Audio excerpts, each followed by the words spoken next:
मोर समस्त फेसबुक एवं इंस्टाग्राम बंधु मानक स्वागतम। आज मु आपण मानक नहीं जाऊँ एक बरगछ एवं ओस्त गछ पाखक। आपण भावुवे बरगछ ओस्त गछ पाखक कहीं आनी आप देखु ये बरगछटी ओस्त गछ कौन सी मठ मंदिर नुहे कि कौन सी देवादेवी पीठस्थली नुह। या एक विद्यालय ये दुईटी बरगछ एवं ओस्त गछ बहु पूर्वर अच्छी एवं यह एक ए अंचल प्रकृति प्रेमी से या बरगछ एवं ओस्त गछ को विवाह करथिले। एवं ये जो मंडपटी देखुं से सहृदय व्यक्ति सहायतार एवं ये विद्यालयर वरिष्ठ शिक्षक इंग्राजी शिक्षक श्रीयुक्त अशोक कुमार विश्वाल तत्वावधान ये मंडपटी करा जायछि।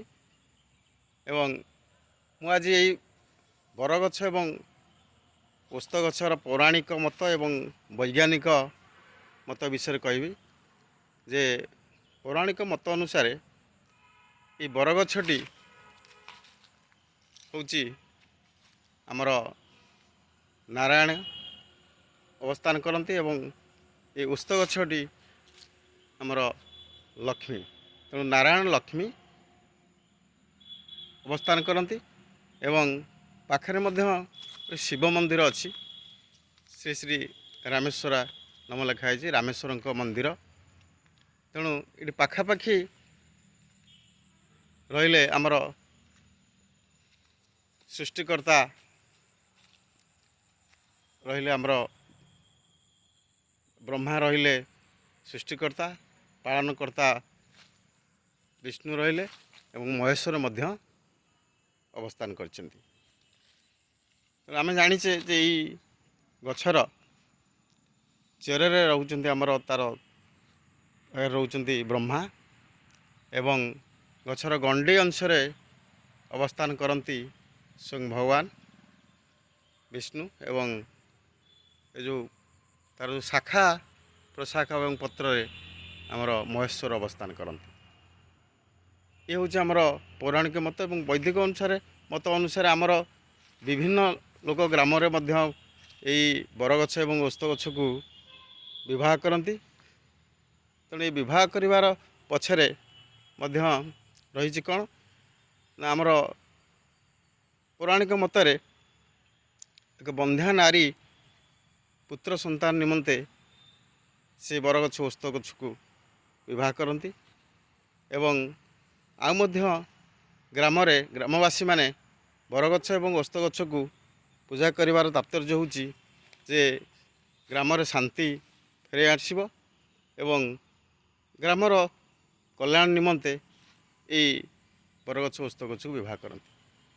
किंतु साइंटिफिक रिजन बा आमर विज्ञान दृष्टिकोण ये बरगछर तार वैज्ञानिक नाम होची फाइकास बेंगालेसिस एवं ये ओस्त गछर वैज्ञानिक नाम होची फाइकास रिलीजियोसा। ये दुईटी गछर महात्मा मध्य आको आमे कहवा जे विज्ञान दृष्टिकोण ये गछर औषधीय गुण बहुत अच्छी।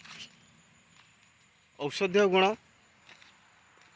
ये बरगछर आम जाने तार जो क्षीर आमर जो दांत हलिले बा दांत रक्त पड़े ये बरगछर चेर को आम औषध भाव व्यवहार करूँ एवं विभिन्न औषधीय गुण डायरिया आमर विभिन्न औषधीय गुण मध्यार अच्छी। वैज्ञानिक दृष्टिकोण आम गोटे गछर ये गछटी बरगछ बा ओस्त गछ हो माने हाईएस्ट अधिक अम्लजान दिए जोटा कि आमर परिवेश पाई बहुत उपकार करे एवं तार चेर आमर मृत्तिका संरक्षण करुच्ची अधिक अम्लजान दौची छाई मध्य दौची पक्षी मानकर आश्रयस्थली।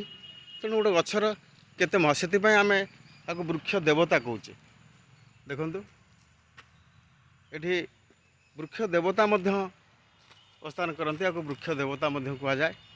ଏଇଥିପାଇଁ କୁହାଯାଏ ଯେ ଯେତେ ଏତେ ଗୁଣର ଅଧିକାରୀ ଯିଏକି ଆମ ପରିବେଶକୁ ସ୍ୱଚ୍ଛ କରୁଛି, ତେଣୁ ଆମେ ଟିକେ ଚିନ୍ତା କରିବା ଯେ ଇଏ ଗୋଟେ ସଚେତନତା ମୂଳକ ମୁଁ ଆପଣମାନଙ୍କୁ ସଚେତନ କରୁଛି ଯେ ଆମେ ଯେମିତି ପାଣି ବୋଟଲ ଧରିକି ଏବେ ବୁଲୁଛେ, ଆଗାମୀ ଭବିଷ୍ୟତରେ ପରିବେଶ ଏଭଳି ଭାବରେ ପ୍ରଦୂଷଣ ହେଲାଣି ଯେ କି ଆମେ ବାୟୁ ଥଳି ଧରି ମଧ୍ୟ ବୁଲିବା ଆମର ପଛପଟରେ ପକାଇ।